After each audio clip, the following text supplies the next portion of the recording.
Hi, I'm Craig, and I thought I would show you all a few words that can be very difficult to understand.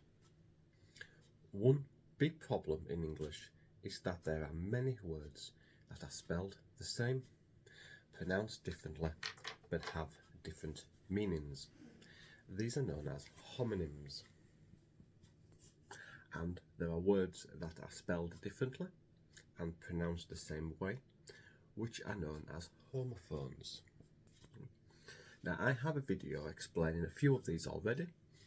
However, I wanted to show a few more and put a few of them into the same sentence to show what it sounds like when you hear these words together.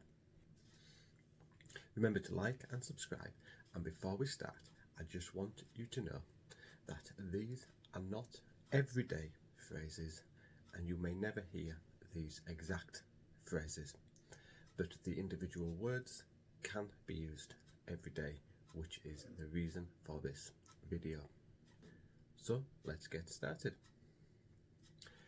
This first phrase can be recognised by the capital letter if you see it written. As one meaning is a language, which in English is always capitalised. We have to polish the Polish furniture. We have to polish the Polish furniture. Now, Polish is a language, so it starts with a capital letter, an uppercase letter. But Polish, it isn't, so it starts with a lowercase letter. Now, the word Polish means to rub something, often a metal, until it becomes shiny. Another phrase: the bandage was wound around his leg to cover his wound.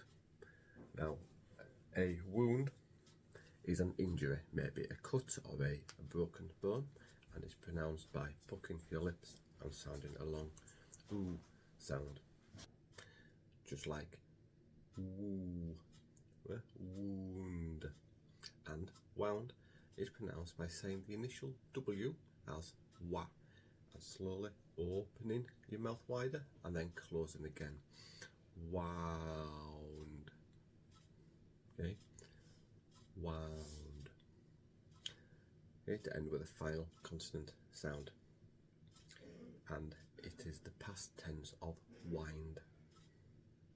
Wind has a few uses. We can wind a bandage, as is the case in this sentence, or a cable. I can wind this cable around my wrist. I am winding this cable around my wrist. I have now wound this cable around my wrist. And wind now brings us on to another sentence. The wind was too strong to wind the sail.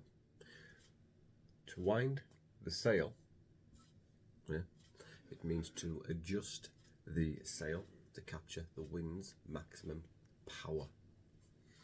And a sail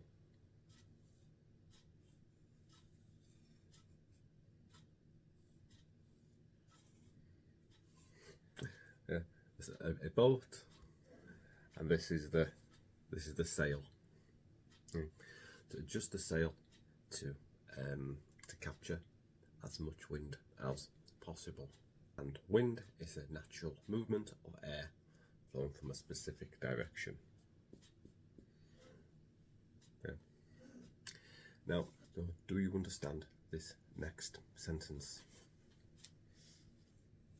Present. No time like the present to present her present. So the first use of present means the current time. It means right now, in the present, with a stress on the first syllable. Present. Present. And the second syllable is pronounced sunt. Present. present. Okay. Now the second usage means to show, to display, to give, and is pronounced differently with a stress on the final syllable. Present. Okay. Present. And the pre is pronounced pre instead of pre. Okay, so pre.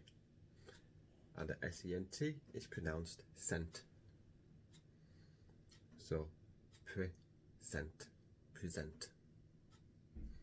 The final usage of the word is a gift, and it's pronounced the same as the first, present. So no time like the present to present her present. Because it was startled, the dove dove into the bushes. A dove, it's a bird, and it's the same as a pigeon, with some small differences. If you're interested in the evolution of different animals, then check out my playlist on evolution, which I have just started. But dove is pronounced with a short U, so a short O sound. Dove. Okay, or dove. And the other word, dove, is pronounced with a long O sound. Dove. And it is the past tense of the verb to dive. He dove into the swimming pool. Now the word dove is used more in American English, whereas dived is more common in the UK. Yeah. But dived is more common here in the UK. She shed a tear when she saw the tear in her dress. So to shed a tear means to cry. A tear is what comes from your eyes when you cry. And a tear means to pull something apart, to pull apart with force. In the word tear, we emphasize the letter A. Yeah? Tear, so air. And in the word tear, we emphasize the letter E. T, yeah, tear. And this next one is a little confusing. John had to write to the right people to keep his rights during his rights. So the W in right is silent, and write means to use a pen on paper or board and to write. And the word right in this context means correct. So this right here means correct. So John had to write to the correct people, and by his rights, it means things that he is permitted to do, things he is allowed to do by law, as long as it doesn't affect others. And a rite is a ceremony or act, often religious, but it can also be a social custom. So, did you understand any of these? Can you think of any more homophones or homonyms in English? If you can, then please write them in the chat below. And remember to like and subscribe, and I will see you in the next one. Bye for now.